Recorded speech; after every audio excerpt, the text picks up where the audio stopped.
Olá galera, tudo bem? Nessa reta final do Enem, mais umas dicas para vocês na disciplina de Sociologia, na parceria do Lógico Cursos Aliados com o Agora RN. Bom, gente, você não pode ir para a prova de Sociologia sem se ligar no pensador Émile Durkheim. Émile Durkheim vai ser um pensador francês do século XIX e do século XX, no qual ele vai criar um dos conceitos mais importantes da Sociologia, tá? Aquela primeira fase da Sociologia, que será o conceito de fato social. E o que é um fato social para Émile Durkheim? Quando a gente nasce numa sociedade, né, a sociedade interfere na formação dessa pessoa, certo?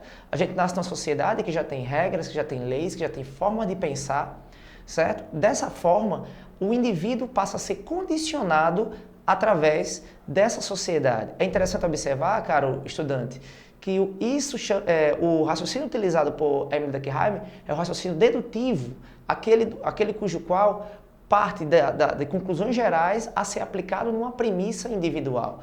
Seria mais ou menos o seguinte: como todo brasileiro fala português, eu sou brasileiro, logo eu falo português.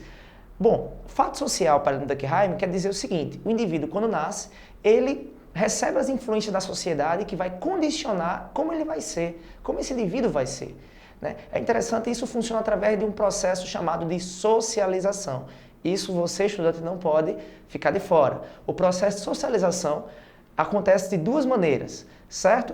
Primeiro, é a socialização primária, em seguida, a socialização secundária. A socialização primária, ela é a socialização que vem através da família, é aquela que se recebe no seio familiar, ok? É aquela onde você aprende os limites, os valores, a hierarquia na sua família.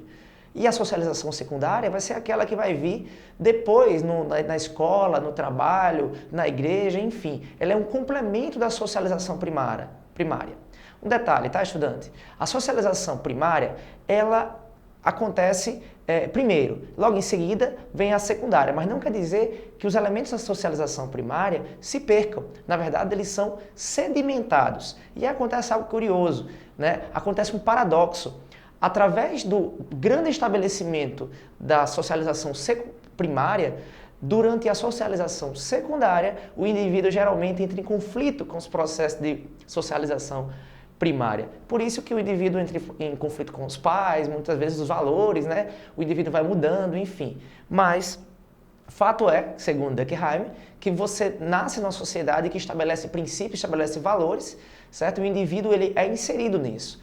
E se por acaso o indivíduo não conseguir se adequar a esses valores? Bom, aí isso é importante vocês saberem, tá, estudantes? Émile Durkheim tem um conceito muito importante que diz assim: chama-se de anomia social. Anomia social é aquele indivíduo que não consegue se estabelecer, tá? No fato social. Ele é uma pessoa que está fora da programação do fato social. Ele é um indivíduo que, por acaso, ele não consegue absorver a socialização primária ou secundária.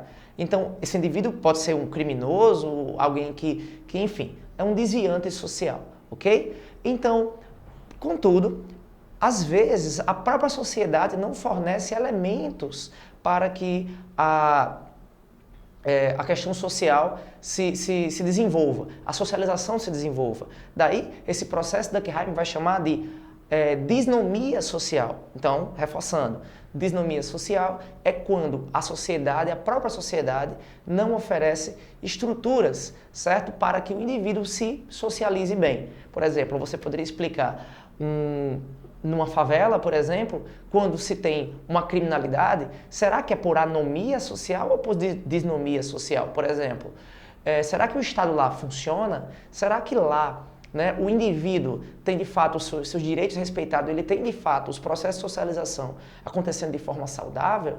Bom, essa é uma questão interessante a se observar. Então, Émile Durkheim é um autor que com certeza vocês devem ir bem antenados com ele para a prova do Enem, que já é esse final de semana. Ok, estudantes? Bons estudos e até a próxima.